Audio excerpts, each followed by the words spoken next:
இங்கு கூடியிருக்கும் அனைவருக்கும் எனது பணிவான வணக்கம். நான் உங்கள் முன் பேச எடுத்துக்கொண்ட விடயம் தமிழின அழிப்பு.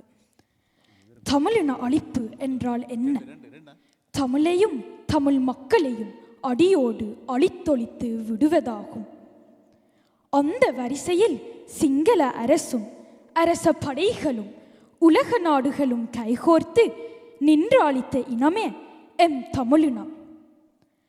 தமிழர்கள் வாழ்ந்து கொண்டிருக்கும் பகுதிகள் எங்கும் சிங்கள இராணுவத்தாலும் கைகூலிகளாலும் எம்மினம் கட்டம் கட்டமாக அழிக்கப்பட்டு வந்ததே இன அழிப்பாகும்.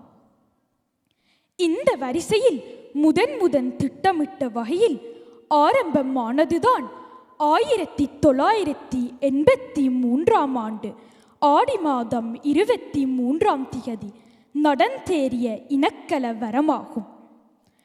அதைதான் கருப்பு யூலை என்று அழைப்போம். இது தமிழர்களுடைய பாரிய விளைவுகளை ஏற்படுத்தி பல உறவுகளின் உயிர்களை குடித்த நாளுமாகும். இது தமிழ் மக்களின் நெஞ்சங்களில் அழியா வடுவாகவே காணப்படுகிறது. இலங்கை சுதந்திரம் அடைந்த பின்னர் தமிழ் மக்கள் மீது பல தடவைகள் ஆங்காங்கே தாக்குதல்களும் படுகொலைகளும் நடந்த போதும் 1983 தாக்குதல் பாரிய விளைவுகளை ஏற்படுத்தியிருந்தது. இத்துடன் முடிந்துவிட்டதா? இல்லை. 1987 ஆண்டு வைகாசி மாதம் 1 5 வரை மீண்டும் ஓர் அழிப்பு. அதைதான் லிபரேஷன் ஆபரேஷன் என பெயரிட்டு வடமராட்சி மக்கள் மீது தொடுத்த போர். பீரங்கி குண்டுகளும் விமான எரிக்குண்டு வீச்சும் சீறி வந்த துப்பாக்கி சன்னங்களும் பல்லாயிரம் மக்களை கொன்றது. தெருவோரும் கண்ட மக்களை வயது வேறுபாடின்றி சுட்டிச் சீர்த்து இன அழிப்பின் மகிழ்வை இந்தியத்தோடு கொண்டாடினர். இது மட்டுமல்ல, இன்னும் இருக்கிறது. சொல்கிறேன் கேளுங்கள். மிக கொடூரமான இன அழிப்பு 2009 இறுதி யுத்தம்.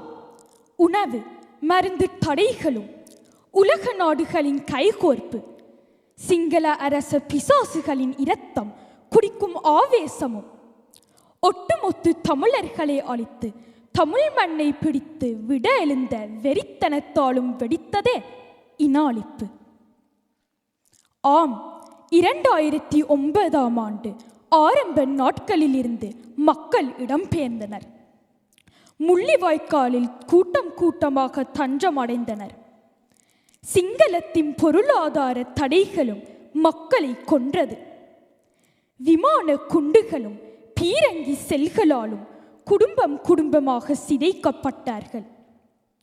உணவின்றி இறந்தனர், சன்னங்களால் சிதைந்தனர், மருந்தின்றி மடிந்தனர், குச்சீராய் துடித்தனர், உதவிக்கு யாருமின்றி தவித்தனர்.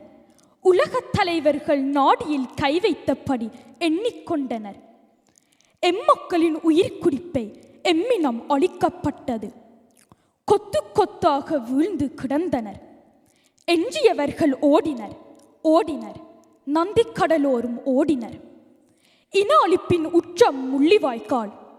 தமிழராய் ஒன்றிணைவோம், தமிழினமாய் மீண்டும் எழுவோம். தமிழரின் தாகம் தமிழீழ தாயகம். நன்றி, வணக்கம்.